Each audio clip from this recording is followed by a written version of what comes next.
Madam madam madam madam madam ఈరోజు బోధన్ పట్టణంలో నిరసన ర్యాలీ తీయడం జరుగుతుంది. ఈ కార్యక్రమంలో పాల్గొంటున్నటువంటి అన్ని విద్యా సంస్థల డైరెక్టర్లకు, ఉపాధ్యాయులకు పిల్లలు నేడు కత్తులతోనే చంపెను తల్లి, నీకెంత కష్టం వచ్చేనమ్మా. ఏ బాబు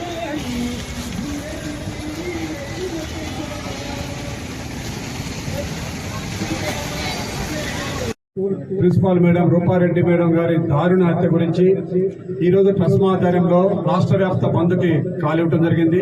దానిలో భాగంగా బోధనలో ఉన్న విద్యా సంస్థలన్నీ కేజీ టు పీజీ పెట్టుకున్న విద్యా సంస్థల ఉపాధ్యాయ బృందం మరియు సంస్థ అధిపతులు అందరూ పాల్గొని ఈరోజు మహాలక్ష్మి మందిర్లో ఆమెకి సంవత్సరం సభ పెట్టాం. ముఖ్యంగా ఈ దారుణ హత్య విద్యార్థుల్లో మాదక ద్రవ్యాల ద్వారా కానీ ఇతర దీనిలో కానీ వ్యవస్థలు ఏర్పడి మేడం గారి ఇంట్లోనే ప్రవేశించి ఇద్దరు విద్యార్థులు దారుణంగా 27 కత్తిపోట్లు పోవడం ఇది అమానుషం. దీన్ని మేము ఖండిస్తూ ఉపాధ్యాయులకు భద్రత కల్పించాలి. ఉపాధ్యాయులు ఇవాళ తెలంగాణలో లక్షల మంది ఉపాధ్యాయ బృందం బడ్జెట్ స్కూల్స్ లో పనిచేస్తూ ఉన్నారు.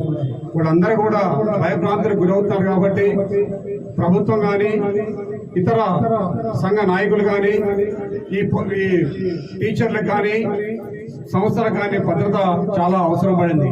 ఎక్కడైనా మా సంస్థలో కూడా తప్పు జరిగితే వాటికి చెప్పి నిరసన చేయొచ్చు. కానీ కొంతమంది తల్లిదండ్రులు కానీ ఎక్కడైనా విద్యా సంస్థలో టీచరు చిన్న మందలించినా కానీ ఏమైనా ఇబ్బంది పెట్టినా కానీ టీచర్స్ పిలిచి ఆ పిల్లోడి ముందరే విద్యార్థుల ముందర టీచర్స్ ని దుర్భాషార్థంతో ఈ రోజు ఇలాంటి మానసిక సమస్యలు స్టార్ట్ అయినాయి. విద్యార్థికి భరోసా అవుతుంది, మా నాన్న ఉన్నాడు, సంఘంలో అందరూ ఉన్నారని. కాబట్టి టీచరు ఏం చేస్తుంది, టీచర్ యొక్క తన పిల్లల్ని కూడా వదులుకొని క్లాస్ లో టీచర్లకు మంచి జరగాలి, వాళ్ళ సంఘంలో మంచి పెరగాలి, వాళ్ళ సంఘంలో మంచి భవిష్యత్తు ఉండాలని చెప్పి వాళ్ళ కుటుంబాన్ని వదులుకొని పిల్లల కోసం ఎంతో కష్టపడతా ఉంటుంది. అలాంటి 28 సంవత్సరాలు ఆ స్కూల్లో కష్టపడ్డ మేడం అదే స్కూల్లో 10వ తరగతి చదువుతున్న విద్యార్థుల ద్వారా దారుణ హత్యకి గురవడంతో యావత్ తెలంగాణ యావత్ భారతదేశం అంతా కూడా దిగ్భ్రాంతికి గురైంది. కాబట్టి పిల్లల్లో ఈ యొక్క దుర్బుద్ధి ఇట్లాంటిది పోవాలంటే ప్రభుత్వం మరి మా పాఠశాల యాజమాన్యాలు, సంఘాలు అందరూ కూడా దీని మీద తగిన చర్యలు తీసుకుంటూ వాళ్ళకి ఎలాంటి విద్యను బోధించాలి, ఎలా మోటివేషన్ చేయాలనే దాని మీద కూడా మేము కూడా మా పాఠశాల టీచర్లు చెప్పాం. మేము కూడా దాన్ని పాటిస్తూ వాళ్ళలో ఉన్న యొక్క మానసిక వ్యాధిని పోగొట్టాలి. ఒకవేళ గంజాయి తాగితే కానీ ఈ మాదక ద్రవ్యాలు తీసుకుంటే ఏమవుతుంది, వాళ్ళ కుటుంబం ఎలాంటి చిన్నాభిన్నంగా అయిపోతుందని చెప్పి చేయాల్సిన అవసరం ఉంది.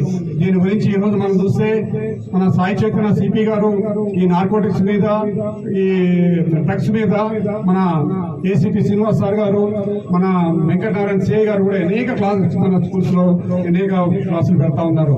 కాబట్టి మేము కూడా విద్యా సంస్థల్లో ఇంకా ఎక్కువగా దీన్ని పెట్టి ముఖ్యంగా పాత్రికేయ మిత్రులు మా దీన్ని విస్తృతంగా ప్రకటించి విద్యా వ్యవస్థని మన బోధనలో ఉన్న విద్యా వ్యవస్థలో తెలంగాణలో ఉన్న బడ్జెట్ స్కూల్స్ ని రక్షించాల్సిన అవసరం ఉంది. కాబట్టి మీ అందరి సహాయ సహకారాలతో ఈ రోజు ఆర్డీఓ మేడం గారికి వినతిపత్రం ఇచ్చాం. మేడం గారు భరోసా ఇస్తూ ప్రభుత్వానికి నివేదిస్తా ఉన్నారు. కాబట్టి ఆర్డీఓ మేడం గారికి మా విద్యా సంస్థ ముఖ్యంగా చెప్తున్నాం.